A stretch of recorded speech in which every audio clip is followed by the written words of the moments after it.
आज की सुबह थोड़ी स्पेशल है। आगे आपको पता चलेगा क्यों। सबसे पहले आज मैं सार लेके आ चुकी थी किचन में और किचन में मैंने चाय बनाई। ये है हमारे झारखंड की famous dish dhuska. Also it's one of my favourite dish. मैंने अपनी दादी से धुसका बनाना सीखा है। मैं कोशिश करती हूँ कि जितनी भी सारी डिशेज़ हो सकती है मैं उनसे सीखूँ बनाने को। किचन में ठीक-ठाक सा टाइम स्पेंड करने के बाद मुझे लगा कि अब बुक के साथ भी टाइम स्पेंड कर लेनी चाहिए। बहुत लोगों को पता होगा कि मैंने बीपीएससी की फ़ॉर्म भरी हुई है, तो मैं सोच रही हूँ कि अभी बीपीएससी के लिए थोड़ा-सा फ़ोकस्ड वे में मैं पढ़ाई कर लूँ और उसके लिए मैं अभी स्पेक्ट्रम से अपनी मॉडर्न हिस्ट्री कंप्लीट करने की कोशिश कर रही हूँ। स्पेक्ट्रम ऑलरेडी मैंने 1-2 बार पहले पढ़ रखी है, पर अभी भी बहुत सारे ऐसे फैक्ट्स हैं जो मुझे याद नहीं हुए हैं अच्छे से और वो याद ही करनी पड़ेंगी क्योंकि वो इम्पोर्टेंट हैं। तो अभी और भी ज़्यादा मैं कोशिश कर रही हूँ कि जितनी ज़्यादा रीडिंग हो सके मैं उतनी ज़्यादा रीडिंग डालूँ।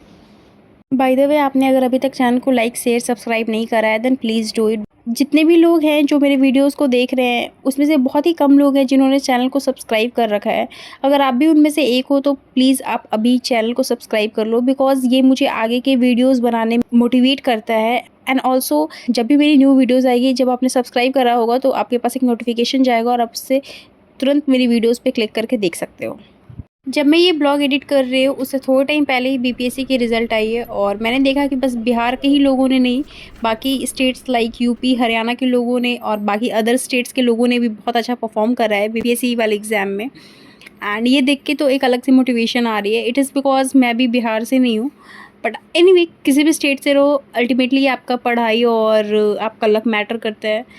सो या, work hard and give your best. आज के ब्लॉग में स्पेशल ये है कि हम सब गांव जा रहे हैं और ये देखो मैं गांव आ चुकी हूँ। गांव की डिस्टेंस मैं जहाँ रहती हूँ वहाँ से ज़्यादा नहीं है और काफ़ी दिनों के बाद मैं गांव आ रही हूँ और काफ़ी नॉस्टैल्जिक सा फील हो रहा है मुझे यहाँ पे।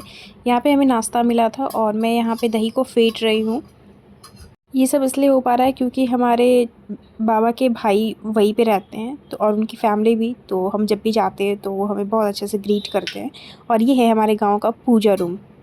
थोड़े दिन पहले मेरे छोटे वाले बाबा के छोटे वाले बेटे की शादी हुई थी तो ये कोहबर बनाई है मेरी सिस्टर, वो दिखा रही थी। अगर आप झारखंड, बिहार या उसके आसपास वाले स्टेट से हो तो शायद आपको पता होगा कि कोहबर क्या होता है। और यहाँ मैं आंगन में आ चुकी थी और वेदर बहुत ही अच्छा हो रहा था अभी। यहाँ पे आने से हमारी सारी जो मेमोरीज़ हैं पहले की वो सारी रिफ़्रेश हो जाती है और ऐसा लगता है कि आज भी सब कुछ सेम ही है ऑलमोस्ट। यहाँ पे थोड़ा-सा हम लूडो भी खेल रहे थे, जितने भी लोग थे हमारी आंटी और अंकल के साथ। और ये देखो बाहर का व्यू, यहाँ पे 2 मंकी आए हुए थे and look at them how cute. आजकल ऐसा हो रहा है कि हमारे गांव पे लोग बता रहे हैं कि बहुत सारे मंकीज़ आए हुए हैं और वो किसी के घर भी रैंडमली चले जाते हैं, कभी आम तोड़ के खा लेते हैं तो कभी कुछ भी खा लेते हैं जो उनको खाने को दिखता है। आज मैंने पढ़ाई से थोड़ी ब्रेक ली हुई है तो मैं चाहती हूँ कि गांव से जाने से पहले मैं जितनी भी जगह हो सके अपने गांव की सारी कवर कर लूं। और ऑब्वियसली हम दूसरे के घर तो गांव पे बहुत कम ही जा पाते हैं क्योंकि एक दिन के लिए जाते हैं तो वो अपने घर पे और आसपास पे देखने में टाइम निकल जाता है। ये नीम के पेड़ हम बचपन से देख रहे हैं और इसमें फल भी लगता है। ये कितने को पता था वैसे, गाँव वाले लोगों को और बाकी भी लोगों को पता होगा, पर आई थिंक ऐसे कुछ लोग होंगे जिनको अभी भी नहीं पता होगा ये चीज़, सो आई मेंशन इट। और ये है हमारे गांव का आम का पेड़। हाँ, इंटरेस्टिंग बात बताओ, मेरे गांव पे कुछ नेबर्स हैं जो पेड़ लगाने की कंपटीशन करते हैं। नाइस ना। आप तो मेरे पीछे आम की ये पेड़ देख रहे हो, उसपे हम बचपन में ये खाया किया करते थे कि जब मैं यहाँ पे गर्मी छुट्टी पे आती थी, कभी कभी, वैसे मैं हमेशा नहीं आ पाती थी, तो यहाँ पे सारे बच्चे इकट्ठे हो जाते थे गर्मी के दिनों में और जब भी हवा आता था एक आम गिरता था और सारे बच्चे दौड़ते आते थे उसको लेने के लिए। और बिलीव मी, मैं यहाँ खड़ी होती थी और आम वहाँ गिरता था, कभी भी इधर पास ही तो गिरा नहीं मेरे से।